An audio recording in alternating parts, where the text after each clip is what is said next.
each one of the individuals who received a subpoena today apparently had a role in raising money for the rally on the 6th, and in some cases, so-called Stop the Steal rallies earlier, in December. And so we want to follow the money, find out how this whole riot was planned and paid for and the like. Follow the money. If you followed Trump's presidency or you watch crime shows on TV, you already know it is a tried and true practice of any complex investigation, and the January 6th Select Committee's probe into the insurrection is no exception. That was Congresswoman Zoe Lofgren referring to those 5 subpoenas issued yesterday by the Select Committee.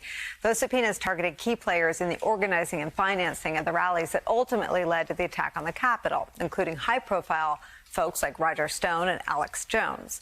2 of the lesser-known figures who were also subpoenaed yesterday, Dustin Stockton and Jennifer Lawrence. They're referred to in a comprehensive profile in Politico as, quote, the Bonnie and Clyde of MAGA world. From that piece, quote, the January 6th rally was, for them, the culmination of work they had been doing for the past decade, work that long predated the election conspiracy or QAnon or Donald Trump's political career. They existed on what seemed like the margins of conservative politics until suddenly, it wasn't the margins anymore at all. Trump was the latest and most powerful vehicle for their politics and ambition. And he was what brought them to Washington on January 6th. Although you could almost as accurately say they're what brought him there, since they were the ones who helped organize much of the rally. Joining our conversation is the author of that fantastic piece of reporting in Politico magazine, David Friedlander. Charlie and Donna are back. David, I read this piece last night and had to have you on to talk about it. Explain who these figures are. Well, thanks for having me. I mean, there are a couple of sort of tricksters in American, conservative politics, and they've been at it for about 10 years now. And they're these folks who kind of live off the land. They do antics and stunts, and in a world in which politics has kind of lived online with less trust in political institutions, they've really made a career out of that. And after the election, they organized bus tours that went around the country, rallying folks to the cause of the stolen election. But like I say, they're kind of tricksters. They do it with a little bit of like an arched eyebrow. You're not quite sure exactly what they really believe as they're doing it. And they helped organize the rally on January 6th. But they say, at least, that they kind of stopped short of the rally that then went to the Capitol, then the siege of the Capitol later that day. Let me play some of Mr. Stockton at the January 5th rally.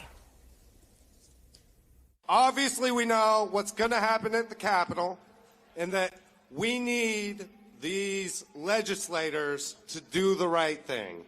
We need them to look at the evidence that this election was stolen and then do the right thing, because if our votes don't count, nothing counts. We're going to try to give you guys real-time updates about what's happening in the Capitol, if it goes to the Supreme Court, and where we need people to be.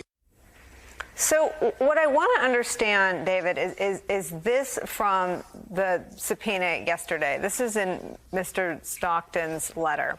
According to press reports, you and others working for and with Women for America First to organize the January 6th rally collectively communicated with President Trump, White House officials, including Mark Meadows, and others about the rally and other events planned to coincide with the certification of the 2020 Electoral College results. You reportedly were concerned, quote, about plans by the Stop the Steal movement to organize an unpermitted march that would reach the steps of the Capitol as Congress gathered to certify the election results, so much so that you and others, including Amy Kremer, WFAF's chair, quote, felt they needed to urgently warn the White House of the possible danger. You were aware of that view, a last-minute march without a permit, without all the Metro Police that would usually be there to fortify the perimeter, felt unsafe.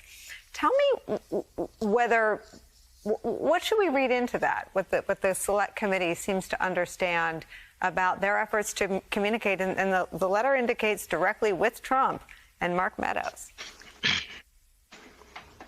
Well, what they say is that they were planning for this rally on first of all, rally on the 5th, and then a rally on the 6th. And that what happened was that then some other figures in the sort of far-right sphere got to the White House, got to President Trump. And they're the ones who urged a march to the Capitol after that original rally at the ellipse. And so they say that this thing got away from them. And they're ready to tell their story about that because they feel as if they were doing, quote unquote, the right thing by having a sort of peaceful rally right where the president said to be. But what did they think would happen? They were spoon-feeding Donald Trump's base a lie. I mean, I guess I'm just unclear on what line they're drawing, that they wanted people to be there. They just didn't want them to engage in what Harry Dunn called medieval hand-to-hand I mean, what line in their heads do they think they have drawn? Yeah, I mean, they're definitely going up to and past the line of incitement. I mean, when you hear that language that you played, some of the language at the rallies, I mean, it's frightening and it's anti-democratic. So to, reference your earlier segment, for sure. They would say they were echoing what the president said. They certainly did not intend for anybody to sort of leave where they were and go march on the Capitol, let alone sort of surround and siege the building. But of course, there are other figures who were urging that on, who did get to the president, and then the president urged that on. But look, I agree with you. I mean, these folks, they're like, they see themselves kind of like the Hunter S. Thompson of the American right. I mean, they're tricksters and provocateurs, and so you got to obviously take it with a little bit of a grain of salt, whatever they say.